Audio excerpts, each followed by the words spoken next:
నమస్తే welcome to V3 news లక్ష్యం సమాజహితం నేను ఆకాంక్ష బులెటిన్ లో ముందుగా హెడ్లైన్స్ చూద్దాం కేంద్ర మంత్రి గడ్కరీని కలిసిన జేఏసీ నేతలు అమరావతి రైతులు రాజధాని అంశాన్ని కేంద్ర మంత్రి దృష్టికి తీసుకెళ్లిన రైతులు చిక్కట్పల్లి పోలీస్ స్టేషన్ పరిధిలో ఘోర రోడ్డు ప్రమాదం కాలేజీ విద్యార్థి పై నుండి దూసుకెళ్లిన లారీ విద్యార్థి మృతి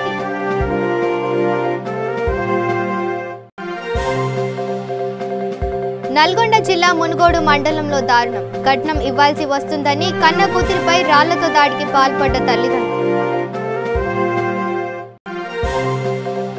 ఆలగడ్డలో ఆటోమొబైల్ షాపుల్లో చోరీకి పాల్పడ్డ వ్యక్తి అరెస్ట్ సుమారు 3,11,000 నగదు చోరీ చేసిన నిందితుడు ఇక డీటెయిల్స్ చూస్తే కేంద్ర మంత్రి గడ్కరీని అమరావతి రైతులు జేఏసీ నేతలు కలిశారు ఈ సమావేశంలో టీడీపీ ఎంపీలు కేశినేని నాని గల్లా జయదేవ్ పాల్గొన్నారు అమరావతి రైతులు రాజధాని అంశాన్ని నితిన్ గడ్కరీ దృష్టికి తీసుకెళ్లారు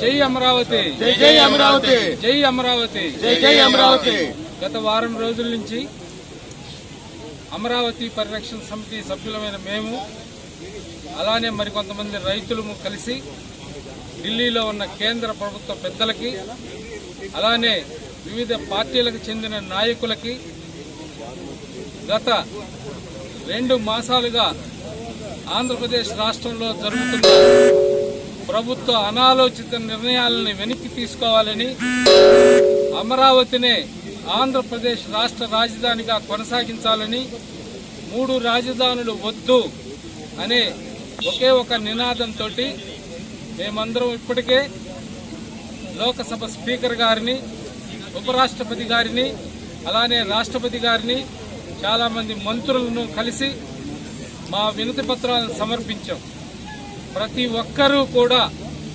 100% చిక్కట్పల్లి పోలీస్ స్టేషన్ పరిధిలో ఆర్టీసీ క్రాస్ రోడ్ లో ఘోర రోడ్డు ప్రమాదం సంభవించింది ఓ లారీ ద్విచక్ర వాహనాన్ని ఢీకొట్టిన ఘటనలో ఓ యువకుడు అక్కడికక్కడే మృతి చెందాడు కరీంనగర్ జిల్లా కొండగట్టుకు చెందిన అజయ్ రవి రామ్నగర్ లోని Pioneer institute of hotel management కళాశాలలో చదువుతున్నారు కాగా కాలేజీకి వెళ్తున్న సమయంలో లారీ ఢీకొట్టింది ఘటనా స్థలానికి చేరుకున్న పోలీసులు మృతదేహాన్ని పోస్టుమార్టం నిమిత్తం ఆసుపత్రికి తరలించారు వాహనాన్ని సీజ్ చేసి క్షతగాత్రుల్ని ఆసుపత్రికి తరలించి చికిత్స అందిస్తున్నారు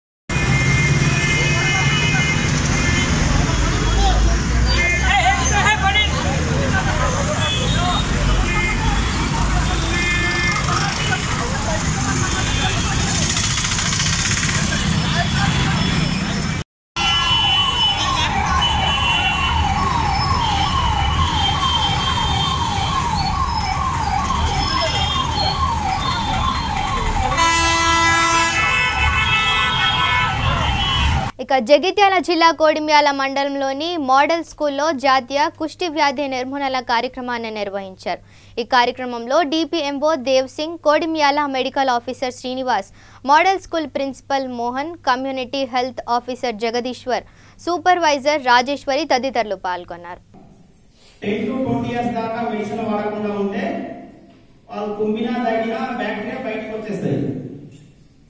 దాని ద్వారా ఏంటంటే ఆ బ్యాక్టీరియా మనం పీల్చుకుంటాం కానీ అందరికీ రాదు ఒక 10,000లో ఒకరికి ఇద్దరికి వచ్చే అవకాశం ఉంటుంది ఎందుకంటే వాళ్ళకు రెసిస్టెంట్ పవర్ తక్కువ ఉంటుంది కాబట్టి ఇమ్యూనిటీ పవర్ తక్కువ ఉన్న వాళ్ళకే ఈ కుష్టి వ్యాధి వచ్చే అవకాశం ఉంటుంది మరియు శుభ్రత పాటించి మంచిగా కాలు చేతులు మంచిగా కలుపుకొని మనం చేసే అన్ని రకాల బ్యాక్టీరియా కానీ వైరస్ కానీ రాకుండా మనం జబ్బు రాకుండా కాపాడుకోవచ్చు ఓకేనా ఇప్పుడు ఈ వ్యాధి ఈ బ్యాక్టీరియా లోపలికి వచ్చినాక ఇది పొదిగి మనం బయట కనిపించే దశను ఇంక్యుబేషన్ పీరియడ్ అంటాం ఇది 3 నుంచి 5 సంవత్సరాలు పట్టచ్చు ఈ బ్యాక్టీరియా లోపల ఉన్నాక ఫస్ట్ 3 నుంచి 5 సంవత్సరాల్లో మనకు బయటకు కనిపిస్తుంది చర్మం పైన ఫస్ట్ మొదటగా బ్యాక్టీరియా మనకు డ్యామేజ్ చేసేది ఎక్కడంటే చర్మం పైన స్పర్శ జ్ఞానం లేని మచ్చలు తయారైతాయి ఆ మచ్చ పైన ఇట్లా బాల్ పెన్నుతో ఇట్లా మనం గుచ్చినా గానీ నొయ్యాలన్నమాట. తర్వాత మన నర్వ్స్, మన శరీరంలో ఉన్న నర్వ్స్ మీద ఎఫెక్ట్ అవుతుంది. ఆ నరాలు ఎఫెక్ట్ కావడం వల్ల ఏమవుతుందంటే మెల్లమెల్లగా ఇట్లా పని చేయకుండా పోతాయి అన్నట్టు. చేతులకు ఎఫెక్ట్ అయితే వేలిలో వంకర అయిపోతుంటుంది. కాళ్ళకి ఎఫెక్ట్ అయితే ఈ కాళ్ళు కూడా మొత్తం మొడుకులాడుతుంది. స్పర్శకాలం కోల్పోతారు కదా, అప్పుడు వాళ్ళకు దెబ్బ తాకినా లేదంటే ముళ్ళు కూర్చినా ఏదైనా నొప్పి ఉండదు. ఆ బ్యాక్టీరియా తినేస్తుంది కాబట్టి కంప్లీట్ గా అక్కడ స్పర్శకాలం కోల్పోతారు. సెప్టిక్ అయిపోతూ ఉంటది, పుండు అవుతుంది, మెల్లమెల్లగా ఊసిపోతూ ఉంటాయి, వేళ్ళు ఊసిపోతూ ఉంటాయి. వాళ్ళు ఏదైనా వేడి వస్తువులు కూడా ముట్టుకోవచ్చు హాయిగా, ఎందుకంటే వాళ్ళకి ఏర్పడదు కదా, స్పర్శజ్ఞానం ఉండదు, నర్వ్స్ దెబ్బతింటాయి కాబట్టి. కాబట్టి మనం ఏం చేయాలంటే స్టార్టింగ్ స్టేజ్ ఏంటిదంటే దీనికి చర్మం పై అంటే మన శరీరంపై ఎక్కడన్నా ఒక తెల్ల మచ్చ, రాగి రంగులో మచ్చ తయారైతుంది. ఆ మచ్చ పైన దురద ఉండదు, నొప్పి ఉండదు, ఇచ్చినా నొయ్యదు. ఇట్లాంటి స్పర్శ జ్ఞానం లేని మచ్చలు ఉంటే ఎర్లీ స్టేజ్ లోనే మనం డిటెక్షన్ చేసి డాక్టర్ దగ్గరికి పంపిస్తే సార్ చూసి ఇది అవునా కాదా అనేది డిటెక్షన్ చేస్తారు. నేను కూడా ప్రతి శుక్రవారం వస్తున్నా ఇక్కడికి. ఎవరికైనా ఉంటే డిటెక్షన్ చేసి వెంటనే ట్రీట్మెంట్ స్టార్ట్ చేస్తాం, అక్కడికే తగ్గిపోతుంది. ఇక మేడారం సమ్మక్క సారక్క జాతరకు దాదాపు 1 కోటి మంది భక్తులు వనదేవతలను దర్శనం చేసుకున్నారు. 1000 మంది పోలీస్ సిబ్బంది భద్రతల మధ్య సారక్కను జంపన్న వాగులో నుండి గద్దె దగ్గరకు తీసుకురాగా భక్తులు అమ్మవారిని దర్శించుకోవడానికి ఆయత్తమయ్యారు. ములుగు ఎమ్మెల్యే సీతక్క జాతరలో పాల్గొని అమ్మవారిని దర్శించుకున్నారు.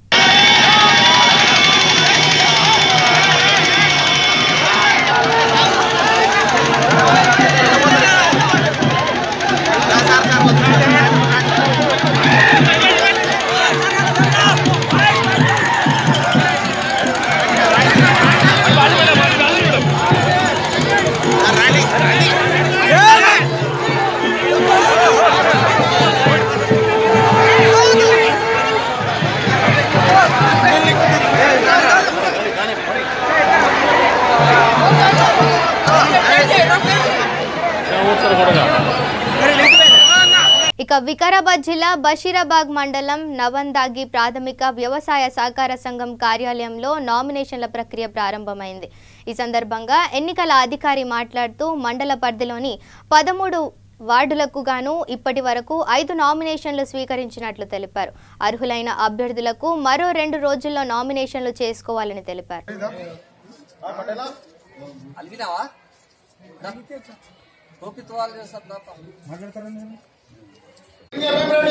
అది రిజెక్ట్ అవుతుంది, ఎక్కువ మంది ఉంటే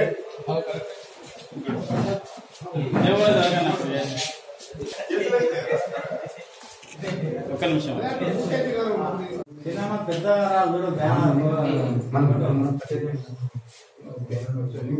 చైర్మన్ క్యాండిడేట్ అతను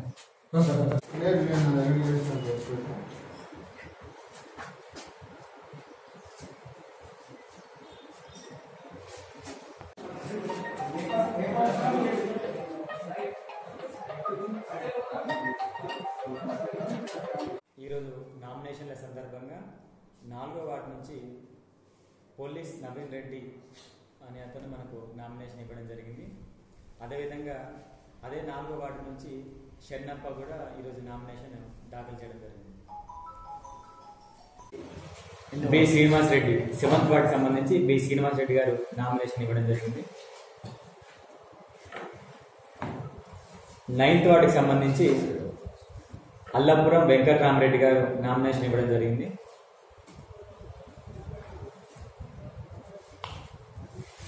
10th వార్డుకి సంబంధించి పటోల శ్రీనివాసరెడ్డి గారు కూడా నామినేషన్ చేయడం జరిగింది. ఈరోజు మొత్తంగా మనకు 5 నామినేషన్లు మన బషీరాబాద్ నామంగి సొసైటీ పరిధిలో 5 నామినేషన్లు దాఖలు చేయడం జరిగింది. 7వ తారీఖు 8వ తారీఖు ఉదయం 11 గంటల నుంచి మధ్యాహ్నం 3 గంటల వరకు మాత్రమే నామినేషన్ దాఖలు చేయడానికి అవకాశం ఉంది. నామినేషన్ చేసే వ్యక్తులు 11 గంటల నుంచి 3 గంటల వరకు PACS నామంగి కార్యాలయంలో సంప్రదించి సంబంధించిన డాక్యుమెంట్స్ ఎలక్షన్ ఆఫీసర్ గారికి అందించాల్సిందిగా చేయడం జరుగుతుంది. 9వ తారీఖు ఉదయం 11 గంటల నుంచి ఈ ఏదైతే నామినేషన్ దాఖలు చేయడం జరిగిందో వాటికి సంబంధించి స్క్రూటినీ అనేది చేయడం జరుగుతుంది. 10వ తారీఖు ఎవరైనా క్యాండిడేట్స్ విత్డ్రాల్ చేసుకునే వారికి కూడా మనం సాయంత్రం 5 గంటల వరకు అవకాశం ఇవ్వడం జరుగుతుంది. పోటీ చేయదలిచిన క్యాండిడేట్ నామినేషన్ ఫామ్తో పాటు జత చేయాల్సినవి ఒకసారి చూద్దాము.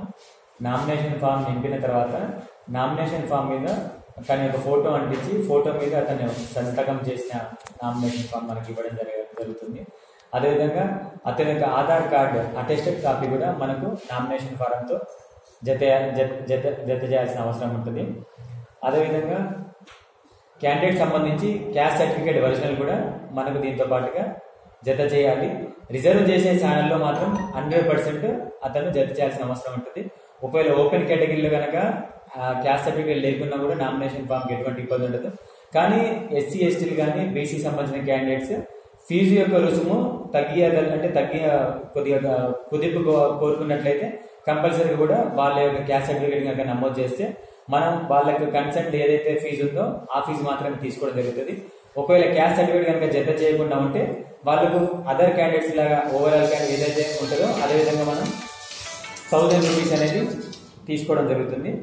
అదేవిధంగా ప్రపోజల్ సంబంధించి సెకండరీకి సంబంధించిన ఏదైనా ఒక ఐడి ప్రూఫ్ని కూడా మనకు అప్లికెంట్ ఫామ్ జత చేసి కనుక ఉంటే స్క్రూటినీ టైంలో మనకు ఇబ్బంది కలగకుండా ఉంటుంది. ఇక భద్రాద్రి కొత్తగూడెం జిల్లా చెంచుపల్లి మండలం రుద్రాపూర్ సమీపంలో రోడ్డు ప్రమాదం చోటు చేసుకుంది. పేషెంట్ ని ఆసుపత్రికి తరలిస్తున్న అంబులెన్స్ ను కారు ఢీకొట్టింది. ఈ ఘటనలో అంబులెన్స్ లో ఉన్న వ్యక్తి మృతి చెందాడు.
పెద్దపల్లి జిల్లా గుండారంలో సమ్మక్క సారక్క జాతర ఉత్సవాలు అంగరంగ వైభవంగా నిర్వహించారు.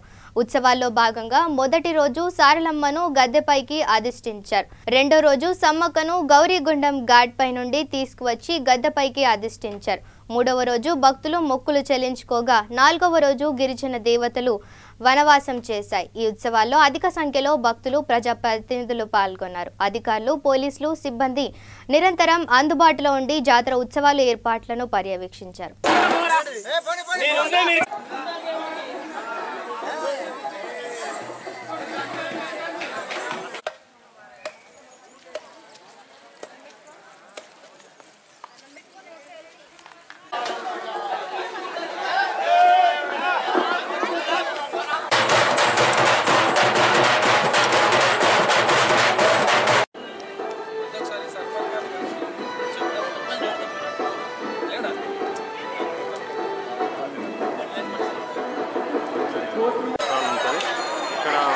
జరుగుతూ ఉంటాయి. సమ్మక్క సారక్క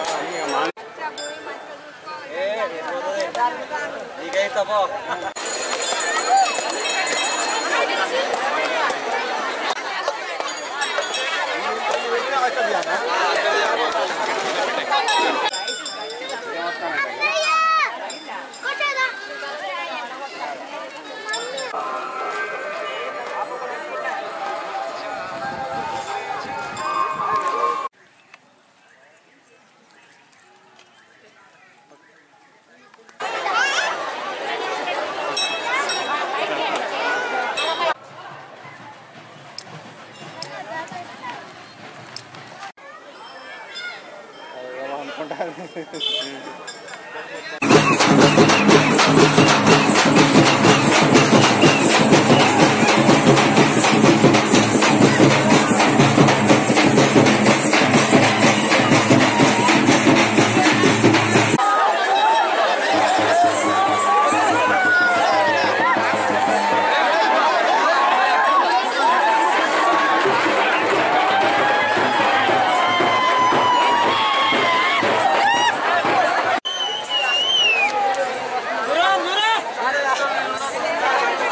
ఇక కరీంనగర్ జిల్లా ఇల్లంతకుంట మండలంలో ప్రాథమిక వ్యవసాయ సహకార సంఘం ఎన్నికల జోరు కొనసాగుతోంది. ఈ సందర్భంగా ఇల్లంతకుంట మండలం 3వ వార్డు అభ్యర్థిగా పంతాంటి రవీందర్ నామినేషన్ దాఖలు చేశారు.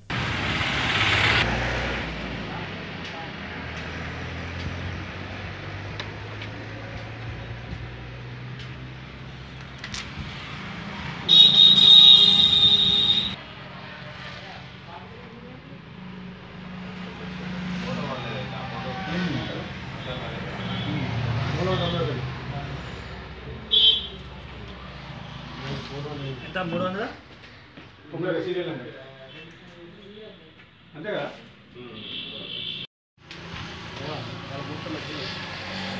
షాప్లో దూకిందికి రావు కదా. మీ ఊరు వాళ్ళు వచ్చినప్పుడు ఆడ కూర్చొని మంచిగా వాళ్ళకి అర్థమయ్యేటట్టు చెప్తారు. ఇక్కడ నాన్ వెజ్ ఏంటని మళ్ళీ వాళ్ళని తెలిపోతారా.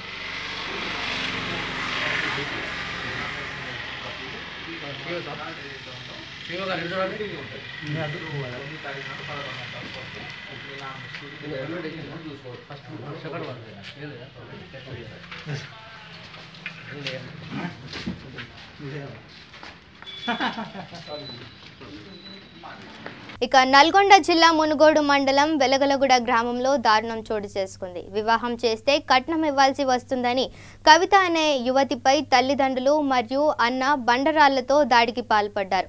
యువతి పరిస్థితి విషమంగా ఉండడంతో గ్రామస్తులు ఆమెను ఆసుపత్రికి తరలించారు. ప్రస్తుతం యువతి పరిస్థితి నిలకడగా ఉన్నట్లు ఎస్ఐ తెలిపారు.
ఇక నాగర్ కర్నూలు జిల్లా కొల్లాపూర్ పట్టణంలోని అంబేద్కర్ చౌరస్తాలో బహుజన జాయింట్ యాక్షన్ కమిటీ ఆధ్వర్యంలో డాక్టర్ బిఆర్ అంబేద్కర్ సతీమణి రమాబాయి 122వ జయంతి వేడుకలు ఘనంగా నిర్వహించారు. ఈ సందర్భంగా కమిటీ సభ్యులు బాలరాజు మాట్లాడుతూ అంబేద్కర్ భవనానికి గతంలో ₹1 కోటి మంజూరు చేసిన ప్రభుత్వం ఇంకా పనులు ప్రారంభించలేదని త్వరితగతిన భవన నిర్మాణం చేపట్టాలని డిమాండ్ చేశారు.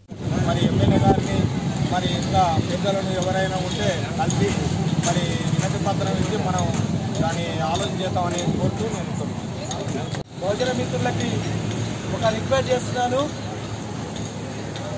బాబాసాహెబ్ అంబేద్కర్ గారి భవనం అనేది ₹1 కోటి శాంక్షన్ అయింది. దానికి ఉన్నటువంటి పాలకులు నిర్లక్ష్యం చేస్తున్నారు. త్వరలోనే దీని మీద ఒక ఉద్యమ కార్యాచరణ తీసుకొని చేస్తే దాంతో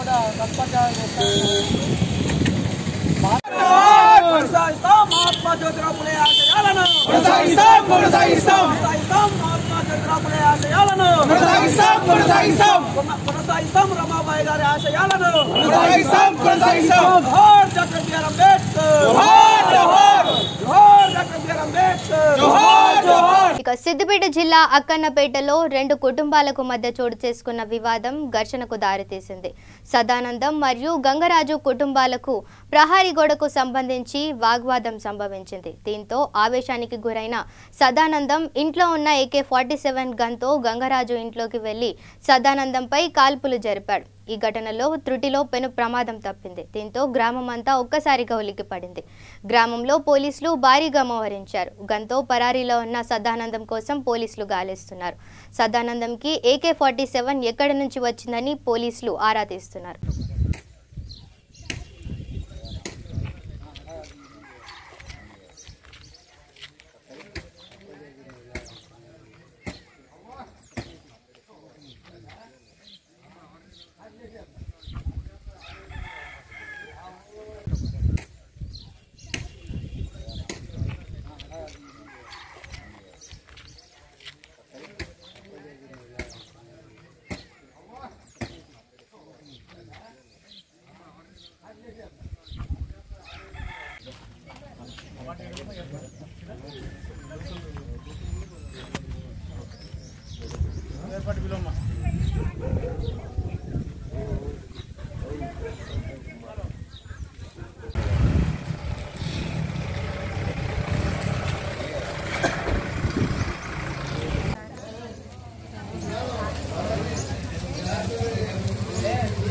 ఇక కర్నూలు జిల్లా ఆళ్లగడ్డలో గత నెలలో పట్టణంలోని 3 ఆటోమొబైల్ షాపుల్లో చోరీకి పాల్పడిన నిందితుడిని పోలీసులు అరెస్టు చేశారు. కడప జిల్లాకు చెందిన ధనకుమార్ పలు షాపుల్లో మొత్తం 3,11,000 నగదును చోరీ చేసినట్లు డీఎస్పీ పోతురాజు తెలిపారు.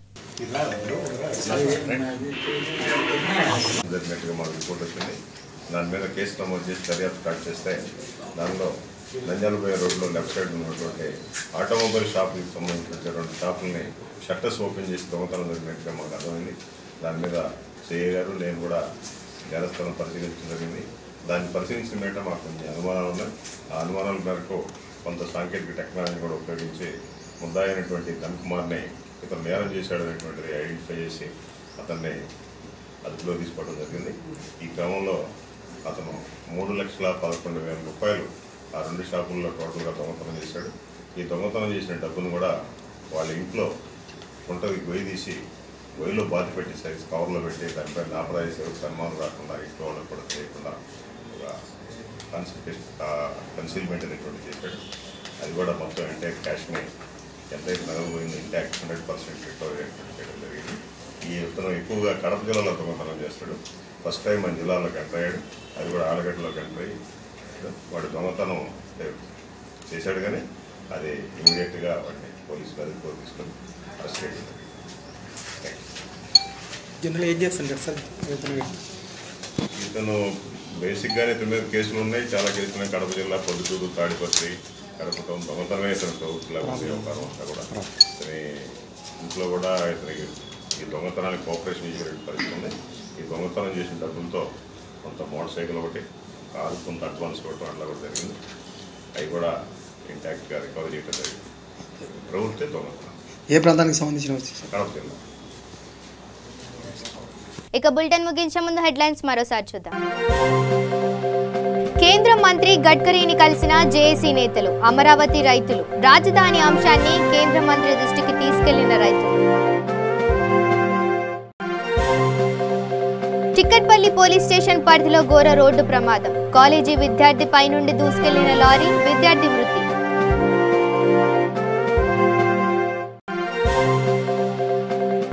నల్గొండ జిల్లా మునుగోడు మండలంలో దారుణం, కట్నం ఇవ్వాల్సి వస్తుందని కన్న కూతురిపై రాళ్లతో దాడికి పాల్పడ్డ తల్లిదండ్రులు. ఆళ్లగడ్డలో ఆటోమొబైల్ షాపుల్లో చోరీకి పాల్పడ్డ వ్యక్తి అరెస్ట్, సుమారు 3,11,000 నగదు చోరీ చేసిన నిందితులు. ఇవి bulletin updates. Stay tune to V3 news. లక్ష్యం సమాజహితం.